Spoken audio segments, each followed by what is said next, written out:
Atenção, emissoras da Mix. Em 5 segundos, Café com você, com Hilda Costa.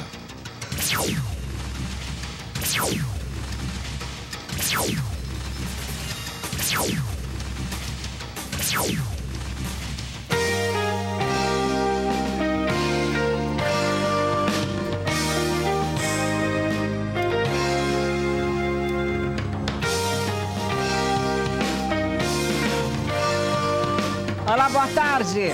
Estamos começando mais uma edição do Café com você, mais uma semana também. Hoje, segunda-feira, dia 12 do 12, ó, 12 do 12 do 11. Legal essa data, né? Achei gostosa, bonita. Daqui um ano será 12 do 12 do 12 e o mundo não vai ter acabado não, viu, gente?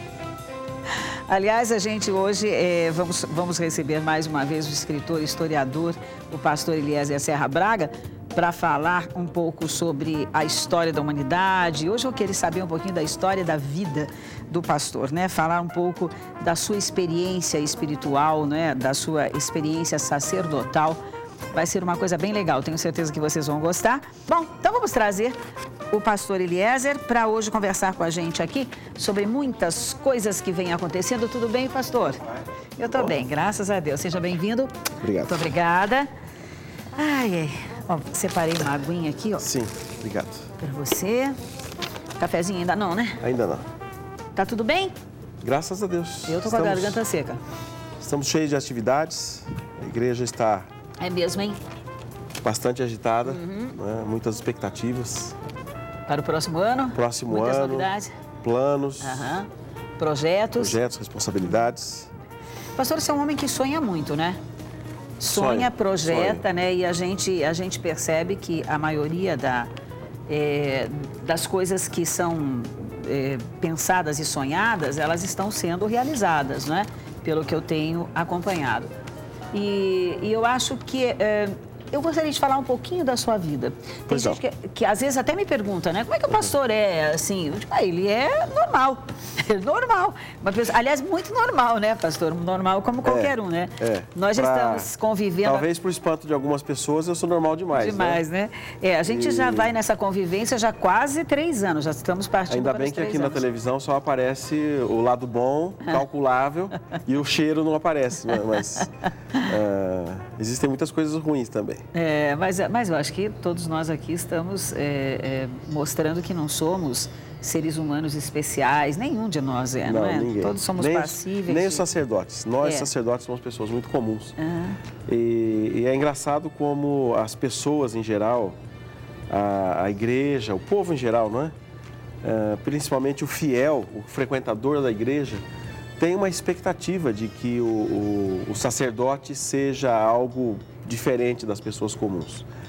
Eu acho que tem muito a ver com um sentimento que nós temos para com os nossos pais, não é? E para com aquelas pessoas que representam referências importantes. Os nossos pais são seres especiais para nós, até uma boa parte da nossa vida. Não é? E nós, dentro da nossa cultura, nós esperamos que os nossos pais tenham certas posturas e, por outro lado, não tenham e não manifestem o desejo de ter outras, não é? Eu costumo ensinar na minha igreja que existem 3 seres assexuados na face da Terra. Assexuado é o ser que não tem sexo, não tem desejo sexual pelo menos. Não é? Esses são os nossos filhos menores, crianças, não é? Os nossos pais, os nossos cônjuges, não é? E os nossos avós, os nossos pais. Nós achamos que os nossos pais, por exemplo, não têm sonhos eróticos, etc., né? E desejos e talvez até algumas taras e compulsões. E tem, né? E tem. E assim como os médicos, os professores, os assistentes sociais, ou os padres, ou os pastores, os sacerdotes em geral, né? E aí, então, por causa dessa expectativa que nós depositamos sobre esse tipo de pessoa, sobre esse referencial de pessoa, nós acabamos criando a ilusão de que são pessoas especiais, que não vão nos trair, que não vão nos decepcionar. E uma das coisas que eu sempre preparo a minha congregação para esperar é que elas serão traídas pelas pessoas menos esperadas, não é? Serão traídas pelos pais, serão decepcionadas e desapontadas, não é? Pelos cônjuges e pelos sacerdotes, não é? Que em algum momento vão ser pegos, vão ser surpreendidos, vão ser vistos na sua fraqueza, na sua humanidade, na sua ira, muitas vezes, cólera, né? Indignação ou até pecaminosidade, não é? É um erro nós olharmos para os sacerdotes esperando que eles sejam pessoas muito especiais. Eles têm uma representação importante para nós, mas eles vão, como seres humanos, com certeza apresentar limitações, vão apresentar decepções. E eu, sabendo disso, pelo menos, já procuro viver de conformidade com essa realidade. Procuro não criar muitas expectativas nas pessoas a meu respeito, né? Assim como qualquer sacerdote, qualquer homem, também tenho minhas limitações, sonhos não realizados, alguns, não é? Decepções. Nem todas as minhas orações são respondidas, não é? Não pelo menos do jeito que eu quero. Sim. Optar pelo sacerdócio, por ser pastor, na verdade isso não é bem uma opção, é um chamado que implica numa decisão, numa aceitação quase que sem opção, não é? É lógico que todo isso ser humano... inclui uma renúncia também. Exatamente, né? Todo ser humano tem sonhos, não é verdade? E as crianças têm desejos, sonhos, os adolescentes já começam a planejar seu futuro, desejar uma carreira profissional. E assim como todo adolescente, eu também tinha os meus sonhos e pretensões. Eu sonhava com uma carreira, sonhava com alguns projetos, não é? Já desde muito cedo, desde os 13, 14 anos, já tinha alguns projetos para alcançar. Mas o sacerdócio implica num chamado divino, não é? E uma das primeiras coisas que alguém que pretende se dedicar ao sacerdócio cristão deve ter muita clareza de que tem um chamado divino, não é? Você vai se envolver com as coisas divinas. E as coisas divinas têm um cérebro, uma direção, não é? É muito necessário que as pessoas que vão se envolver com essas coisas tenham certeza de que foram chamados pelo Senhor, pelo Criador, para o desempenho dessa atividade. E, obviamente, como você disse, isso implica em algumas renúncias, não é? No meu caso, principalmente, no meu caso que eu posso falar com mais propriedade, me converti aos 14 anos, não quer dizer mudei de religião, não é? Embora nós tenhamos esta conceito, não é? De que converter-se é mudar de religião, e aqui no Brasil, para a nossa realidade, especialmente, converter-se quer dizer sair do catolicismo ou do espiritismo para virar evangélico ou protestante. E isso não quer dizer necessariamente uma conversão, isso simplesmente pode significar uma mudança de religião. Então, podemos dizer também que um protestante ou um evangélico que nasceu na igreja, cresceu na igreja e frequenta a igreja, pode não ser realmente convertido, pode ser somente um religioso. Esta é uma questão que nós temos que separar muito bem. Uma pessoa pode ser muito religiosa, pode ser muito espiritual, não é? Do ponto de vista cultural, religioso, das suas heranças culturais, mas praticar isso na força da sua alma e da sua mente, da sua cultura. Como pratica um jogo de futebol, uma opção por um tipo de comida ou uma língua, que é uma herança cultural. Ou, no caso religioso, a pessoa pode ter passado por uma experiência de conversão. Aí sim, uma relação pessoal com o Criador, com Deus. E isso é muito diferente de se tornar um religioso ou de se tornar um seguidor de uma determinada religião. Então, quando eu falo me converti aos 14 anos, quer dizer, ali iniciou-se uma relação íntima da minha parte com o Criador, através do processo de salvação que a Bíblia anuncia, que é o sangue de Jesus, a crença em Jesus, ou o aceitar Jesus e arrepender-se dos seus pecados, não é? Embora eu já fosse protestante desde o berço. Então, houve uma experiência de conversão aos 14 anos e aos 15 anos um chamado para o sacerdócio. E me lembro nitidamente, não é? Eu tinha meus planos, como estava dizendo, de estudos, de carreira, já a escola onde eu gostaria de estudar, tudo mais. Já estava preparando-me para, em 79, me inscrever e fazer os concursos necessários, os exames necessários para iniciar esses estudos e tal. E já tinha um projeto profissional desenvolvido, inclusive com alternativas, não é? E lógico, como todo garoto, projetos de casar, de namorar, de casar, etc. né? Casa e onde morar e quais opções, né? E aos 15 anos, sonhando com estas questões e também muito assíduo à igreja e à vida espiritual, ouvi Deus me dizer, não é, que eu deveria ser pastor. E aquilo foi uma transformação total de existência, não é? Surgiram as primeiras crises, os primeiros conflitos, as primeiras vontades de fugir, de achar que aquilo não era de Deus ou que aquilo era só um pensamento natural. Mas a história foi evoluindo e as situações foram me obrigando a fazer escolhas e por muitos anos tentei fugir desse chamado, desta realidade. Como Moisés, não é? Que fugiu do Egito também para o deserto, casou-se, passou 40 anos escondido na casa de seu sogro e de repente Deus o encontrou lá e disse a ele: Moisés, vá para o Egito, desça para o Egito, não é? Porque você será libertador do meu povo. Então, eu passei por essa fase de conflito, não é? De ter que abandonar alguns sonhos e projetos e rever esses sonhos e projetos e me dedicar a outras coisas. E de fato isso aconteceu. 79 foi um ano de muita crise, de muita redefinição aos 16 anos e de uma reorganização dos sonhos e projetos e compromissos, atividades, ambientes, né? Fui para um colégio como todo adolescente, fiz um bom colégio, pude estudar num bom colégio e a partir de então 1982, eu terminando o segundo grau, fui me dedicar a missões internacionais através de uma entidade chamada Cruzada Estudantil, onde estive por alguns anos, no México, em São Paulo, aí nesse tempo frequentando a Igreja Batista, né? Uma boa igreja. É parecido com o que o Jocum faz, não? Exatamente, é muito parecido com as missões de Jocum, ou Portas Abertas. A Cruzada Estudantil e Profissional para Cristo é a maior missão transcultural do mundo. É a que congrega o maior número de missionários. Né? É um belo projeto de treinamento e divulgação de estudos bíblicos e treinamento para missionários, para pastores, para leigos que queiram desenvolver atividades de ensino bíblico, ensino religioso, evangelismo, etc. É uma entidade que eu recomendo para as igrejas que queiram adquirir noções de treinamento em evangelismo e discipulado. Né? Então, nesse processo, estive no México por algum tempo, trabalhando com estudantes universitários e com o povo de maneira geral, trabalhando no escritório administrativo da missão. Né? Depois, em São Paulo, também trabalhei lá por alguns anos e tive a oportunidade de estudar, fazer faculdade, fiz administração de empresas nesse tempo, né?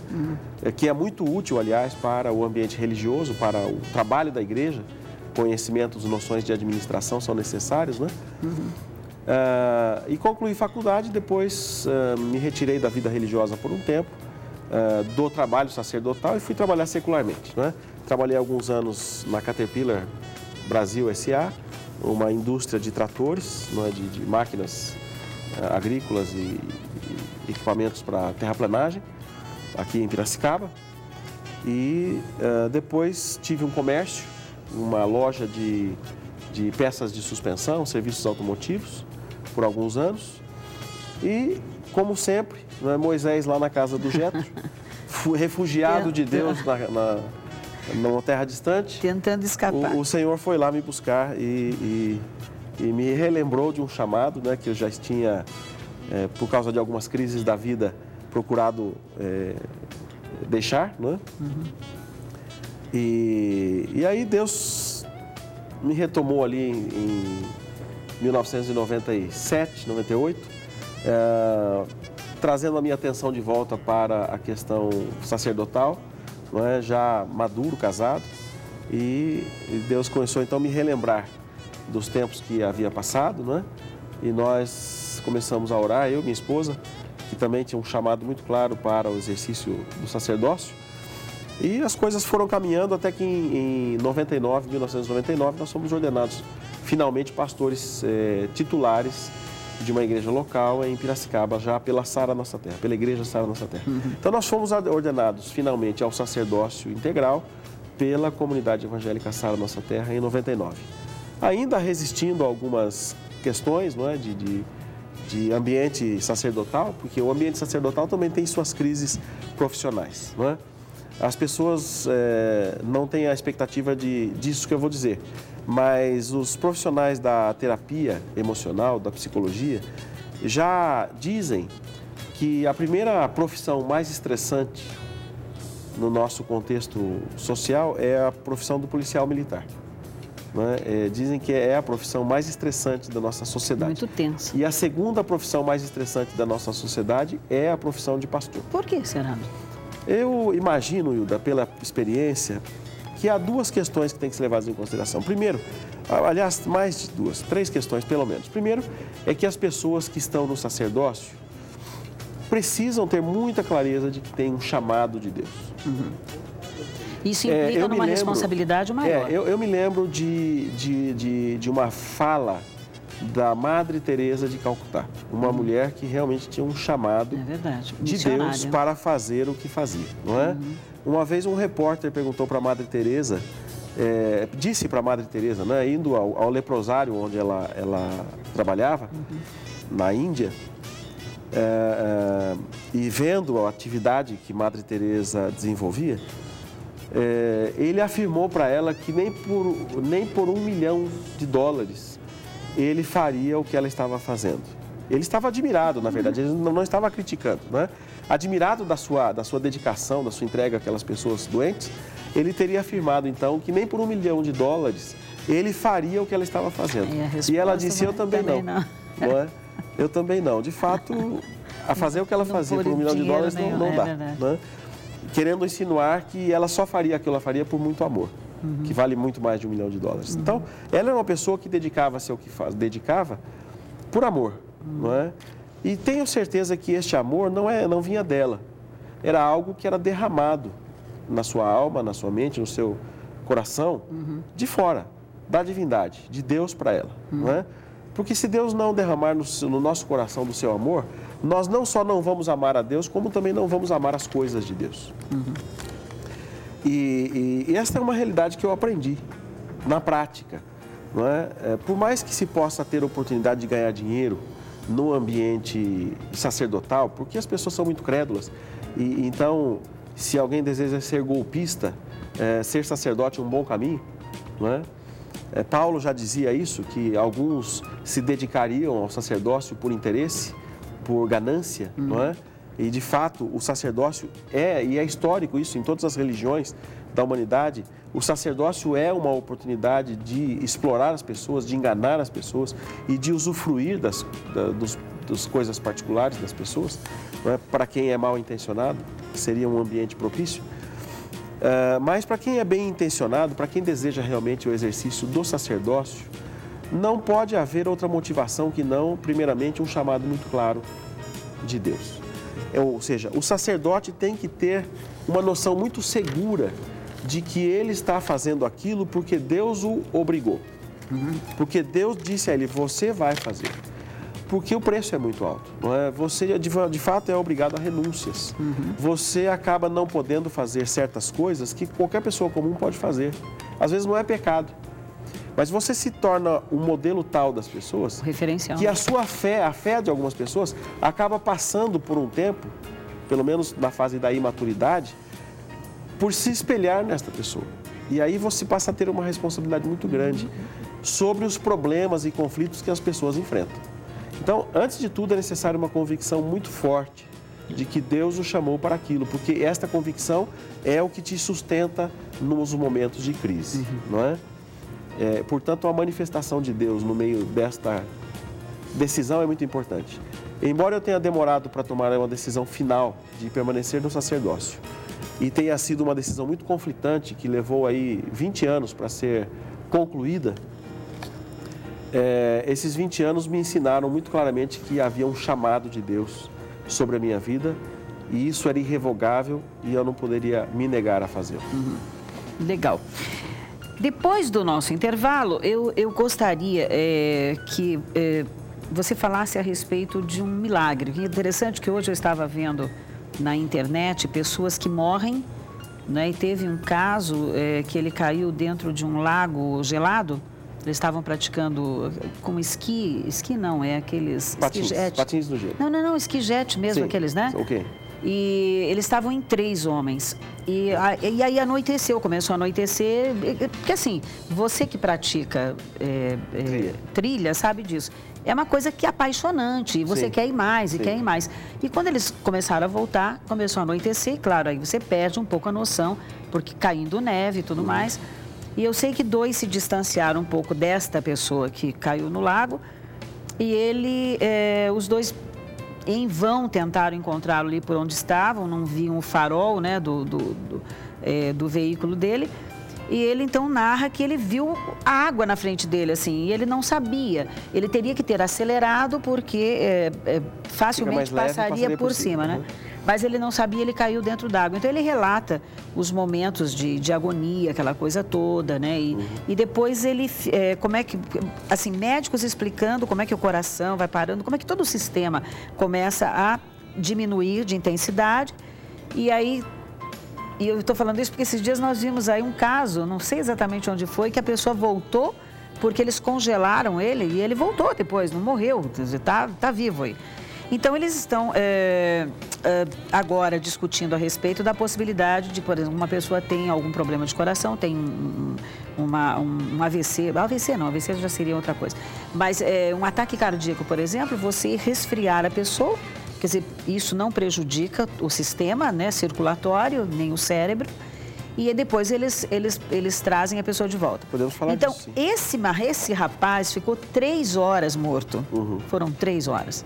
Mas ele ficou embaixo do gelo, quer dizer, muito gelado, né? E ele recuperou a consciência normal e tal. Então, isso que eu queria, porque você passou uma experiência, né, parecida com essa. Então, eu quero que depois a gente fale a respeito disso, tá? Eu vou para um rápido intervalinho, mas eu volto já. Sai daí.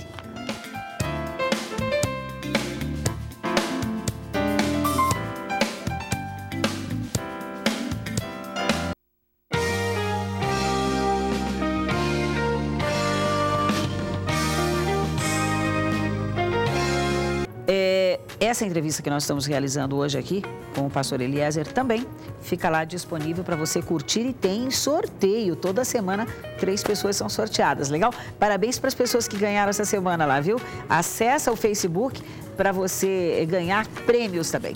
Bom, pastor, quando você teve essa experiência, foi...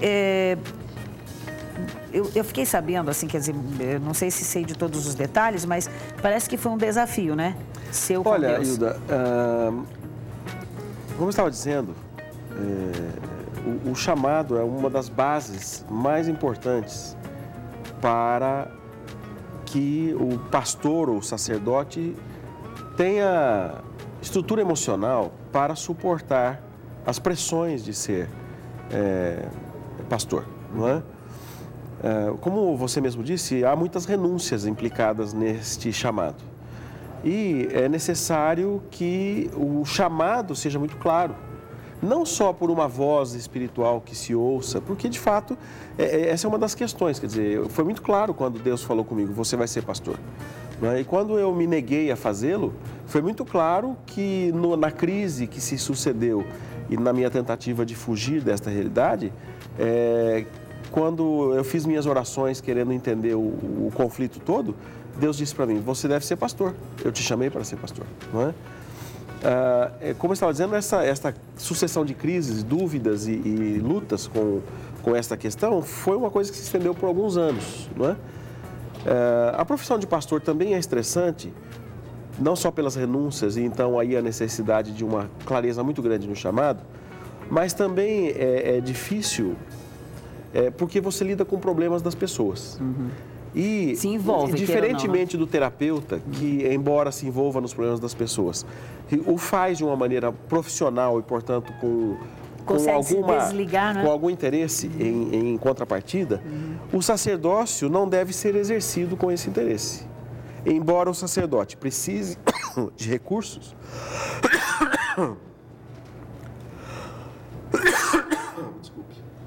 para sua manutenção, e é lícito, é legal, é adequado que o sacerdócio viva dos recursos que a sua entidade religiosa o forneça, a Bíblia diz que é lícito, que não se deve amarrar a boca do boi, não é, enquanto o boi debulha. Paulo escreve isso querendo significar que o sacerdote tem o direito de viver dos recursos que a igreja lhe possa prover, sem abusos, né, sem exageros. O sacerdote, de fato, deve ter uma vida modesta. E o sacerdote deve fazer o seu trabalho por integridade, por um ideal, por uma boa razão, por uma razão pura, cujo objetivo seria o de conduzir as pessoas ao conhecimento melhor de Deus, basicamente. Então, naturalmente, você se envolve com os problemas das pessoas, e esses problemas acabam vindo para a vida do sacerdote. Não é? Por outro lado, as pressões da família, as pressões da vida natural, levam o sacerdote a apresentar-se como uma pessoa comum, a ser visto como uma pessoa comum, com as suas reações. E isso causa um certo abalo nas pessoas com quem ele convive. Então, as pessoas também fazem cobranças e têm expectativas muito pesadas para com os seus sacerdotes. Acabam exigindo deles um comportamento meio sobre-humano. E alguns sacerdotes acabam cedendo a esta perspectiva. Só que isso não existe. Não é? Ninguém é sobre-humano. Ninguém é sobrenatural. Todas as pessoas têm problemas. Os sacerdotes têm seus problemas. Não é? Os homens têm os seus problemas, diferentemente das mulheres. E os homens morrem mais cedo que as mulheres, muitas vezes, porque não são ensinados a extravasar suas emoções. O sacerdócio é mais ou menos a mesma coisa. As pessoas têm expectativas sobre um sacerdote que obrigam o sacerdote a um comportamento que não lhe é natural. E ele continua sendo humano, não é? E também existem as pressões da própria entidade, porque nós representamos empresas, representamos instituições que também exigem do sacerdote algumas coisas e às vezes lhe negam algumas realizações ou expectativas. No nosso meio também existem questões políticas, questões de traições, questões de expectativas não alcançadas, né? Então, o sacerdócio começa com uma renúncia, não é? Porque é algo que te atrai para algo que você não buscou e muda totalmente a sua vida. E ele se baseia, então, em cima principalmente de uma forte convicção de chamado, confirmada por experiências que vão trazer ao sacerdote a confirmação daquilo que ele ouviu como uma voz de Deus. Não é? Moisés passou por esse tipo de confirmação. Moisés, ele tinha uma convicção desde o berço, desde a sua infância, de que Deus o chamava para uma realização sacerdotal, não é? Mas quando chega o momento dessa realização acontecer, Moisés já passou por uma fase que a gente chama de treinamento. Foram 40 anos no deserto, vivendo com Jetro, pastoreando os rebanhos de seu sogro.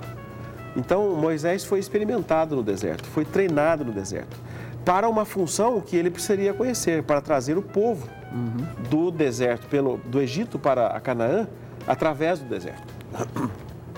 Na conclusão desses 40 anos, Moisés tem uma visitação divina. Ele vê um arbusto que queimava, que se incendiou, mas não se queimava. Então, ali era simbolicamente o fogo da presença de Deus. O arbusto tinha fogo, mas não se consumia, não se queimava. Não é? Ele viu esta experiência. E ali ele ouviu uma voz. E depois dessa voz, que é muito subjetiva, que é algo muito perigoso, porque muitas vezes nós nos confundimos. Às vezes nós ouvimos vozes segundo a nossa intenção, segundo o nosso interesse e não segundo a voz de Deus. Então, é necessário que essa voz se confirme pelas experiências. E ali existe uma série de experiências. Moisés, ele é levado a ver alguns sinais maravilhosos, não é? De que Deus estava com ele. Então, o seu bordão, o seu bastão, sua vara de pastor, né? Seu cajado de pastor se transforma numa serpente, depois se transforma de novo num cajado. Deus manda que ele coloque sua mão sobre a roupa, ele coloca sua mão sobre a sua roupa, e depois, ao tirar, ela está leprosa, e depois, ao colocar de novo e retirar, ela está curada. Então, ali nós vemos os sinais das curas milagrosas, não é?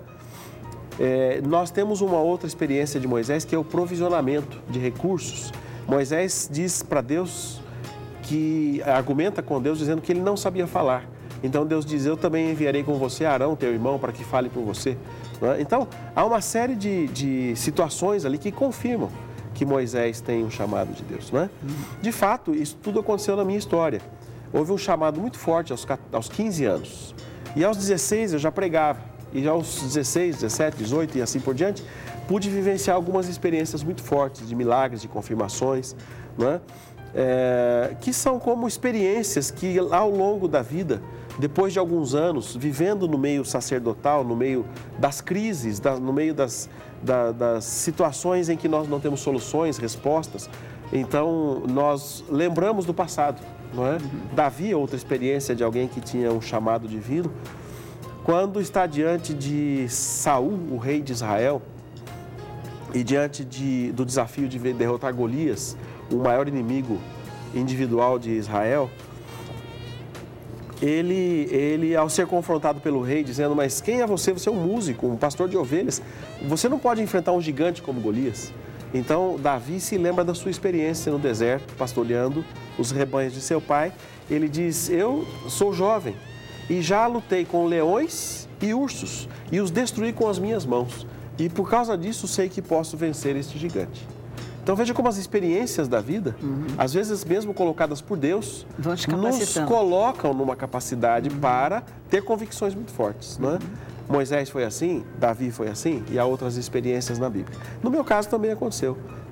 Nesse processo de chamado, estabelecimento, fortalecimento, preparação, acasei-me por uma direção de Deus também, porque, ou entre outras coisas, o sacerdote que pretende casar-se deve procurar escolher uma mulher que o acompanhe, que corresponda, que tenha as mesmas convicções, as mesmas certezas do que vai fazer, porque essa vida não é uma vida muito fácil. E isso é um privilégio que eu pude ter na minha história, de ter uma esposa que me ajuda, que me suporta, que me sustenta, que me incentiva, que sofre comigo e também que vence comigo nas batalhas. E Deus me deu o nome desta mulher, quando eu pedi a Deus uma esposa. Depois me levou ao endereço certo, onde ela estava, para que eu pudesse conhecê-la. Então, foi uma sucessão de milagres. Mas foi numa oração? Foi numa oração. Sim, ele foi numa oração, Deus me deu um nome. Eu, quando quis me casar aos 22 anos, 23 anos, eu comecei a orar por uma esposa e havia algumas moças que eu achava que poderiam ser boas esposas, E até hoje são, inclusive, conheço os maridos, conheço essas famílias, e essas moças se casaram muito bem, têm maridos muito bons e são boas esposas, São mulheres de Deus e realmente confirmaram que eram boas opções de casamento. Mas entre elas não existia nenhuma Ana Maria, E comecei a orar por uma esposa e ouvi um nome, Ana Maria. Alguns meses depois eu continuava orando por esses nomes, incluindo a tal Ana Maria misteriosa, e eu vi um nome, um endereço, filha do Klaus Bergner. E eu sabia que o Klaus, conhecia o Klaus, mas não sabia que ele tinha filhas. E um dia fui a uma festa da igreja, encontrei-me com o Klaus, que era um amigo da missão, e fui apresentado à sua filha, Ana Maria. Ana Maria. E depois disso vieram outras confirmações. Mas nesse processo todo me casei e a Ana Maria desenvolveu um câncer, uma mola hidatiforme invasiva, diagnosticado com exames. E foi desenganada pelo médico. Uma tarde, poucos meses depois de casado, recebi um telefonema da doutora Sara Thelma Atra, do Hospital Neomater de São Bernardo, me dizendo que a minha esposa São Bernardo, lá em São Paulo. Em São Bernardo, São Paulo. Me dizendo que ela era médica da minha sogra e que havia acabado de atender minha esposa e que minha esposa tinha câncer e ia morrer. Se eu operar, ela vai ter uma hemorragia, porque ela está muito fraca, e se eu não operar, ela vai ter uma infecção generalizada. E então ela perguntou para mim, o que você quer que eu faça? E eu disse assim, bom, e agora, Bom, você vai operar, eu vou orar e Deus vai curar. E desliguei o telefone. E tudo que eu podia fazer naquele momento era ir para a oração. E fui para a oração, procurei meus pastores e ali nós tivemos um momento de intercessão muito forte dentro de uma igreja, junto com alguns pastores que estavam presentes nessa reunião. Isso era 9 horas da noite do dia 15 de dezembro de 1990. Era provavelmente uma quinta-feira, não me recordo exatamente o dia. Mas a minha esposa foi para a mesa de cirurgia entre 8 e 9 da noite. E às 9 da noite ela teve uma hemorragia. E de fato ela desligou, ela apagou e como essa experiência entrou que em eu óbito, falei isso? entrou em óbito na mesa de cirurgia. Não é? A médica diagnosticou isso. E nesse momento nós estávamos naquela roda de oração de pastores aqui na nossa igrejinha americana. E às 9h30 a Ana Maria voltou à vida. Não é? Acordou, perguntou se a cirurgia já tinha acabado e a médica disse para ela que acabou, você morreu. Ficou morta por meia hora? Não sei quanto tempo, mas a própria doutora Sara depois nos contou essa experiência da Ana ter morrido na mesa de cirurgia por uma hemorragia uterina. Não é? Os médicos que possam estar nos ouvindo, ou quem conhece um pouco de questões uterinas, sabe que uma hemorragia de útero com nível 7 de hemoglobina no sangue é muito complicado, não é? E depois de algum tempo, essa médica mesmo testemunhou e se converteu por causa disso, desta ressurreição da Ana e da cura que ela teve, de não ter perdido o útero por causa disso tudo, não é? De fato, houve uma cura muito forte. Por algumas semanas, nós continuamos fazendo os exames de sangue que a Ana deveria fazer para o acompanhamento de câncer e do beta-HCG do sangue. Esse número tinha que chegar a 50, no mínimo, não é? E estava em 200, 150, 200, 150. E numa dessas orações, intercedendo pela Ana, pela vida da Ana, Deus me mostrou uma determinada situação na vida dela, um determinado pecado hereditário, uma determinada maldição hereditária. E quando eu cheguei em casa do trabalho naquela tarde, eu comentei com ela, olha, eu entendo que Deus me mostrou uma história assim, assim, assim, na sua vida. Não é? Você confirma? Foi isso mesmo? Aconteceu? Ela disse sim, foi exatamente desse jeito. E aí então eu pude orar pela minha esposa, confessando esta situação e buscando a quebra desse pecado, dessa maldição. E a Ana foi completamente curada. Isso era uma segunda-feira de tarde, depois da cirurgia, depois dessa ressurreição. A cura não foi imediata. Nós ainda permanecemos orando por algumas semanas. E em janeiro de 91, então numa terça-feira de manhã, nós fomos fazer o exame de sangue final e os hormônios da Ana estavam completamente normais. Nossa, que coisa louca. Isso confirma, então, que existe um chamado e uma autoridade para o exercício do sacerdote. Não é? E muitas outras experiências aí na nossa acho que é legal a gente até voltar. Hoje não vai dar tempo de comentar muito mais. Eu tenho gente para atender na linha. Deixa eu ver quem é. Alô? Caiu? E aí eu queria falar um pouquinho agora das atividades da Sara Nossa Terra, que você falou no começo aqui que está em pleno vapor. Nós tivemos essa semana, uma semana intensa, né, com vários encontros fortes. Alguns bispos de fora estiveram conosco, de São Paulo, bispo Cristiano, pastor Cristiano, e também o bispo Elvio. Foi um final de semana muito interessante, muito forte. Tivemos a Festa das Nações, não é? Na sexta-feira, com danças típicas, bastante interessante. Poderíamos trazer vamos trazer na Semana do Natal? Os jovens aqui para reproduzir esse evento. Foi muito bom, muito bonito, uma dança bastante bacana. Semana que vem, inclusive. Semana que vem é Natal. Segunda-feira. E no sábado, também na reunião dos jovens, de Arena Jovem, tivemos um evento muito bom, muito forte. E temos os nossos cultos regulares acontecendo esta semana, não é? Nossos encontros de plenitude para empresários, comerciantes, profissionais liberais, líderes profissionais. Passou de segunda para terça-feira, às 7 horas da manhã, não é? Na Avenida Campinas 448. Também nossos encontros de milagres, de intercessão. Nas terças-feiras, passou para as quartas-feiras, às 14 horas. Então, quartas-feiras, 14 horas, nós temos nosso encontro na Avenida Campinas, não é? Para oração e intercessão. Quintas-feiras, às 20 horas, nós temos o nosso culto de cura emocional com a pastora Ana Maria. E temos, às quartas-feiras também, à noite, às 20 horas, nossas reuniões nas congregações de Abílio Pedro, Santina e Hipólito, não é? E aí, aos sábados, os jovens se encontram ali na Avenida Campinas, 448. Tem lá a sua festa. Teremos agora, esse final de semana próximo, Sábado à noite, o Arena 100, não é? Com 100 jovens, mínimo. E show musical, danças típicas, etc. Exato. É uma animação. E domingo à noite, nossa celebração, não é? Familiar, nossa celebração ao Senhor, 7 horas da noite. Um culto grande, forte, de muita oração, muito louvor, muita palavra. Muito bom. E o telefone de lá é o 3453-5592? Ou 3453-5593. 3453 é o prefixo, né? Isso. E 5592 ou 5593 é o final, né? Uma experiência de vida maravilhosa, né, pastor? Olha, Hilda, depois de muitas lutas e resistências, não é?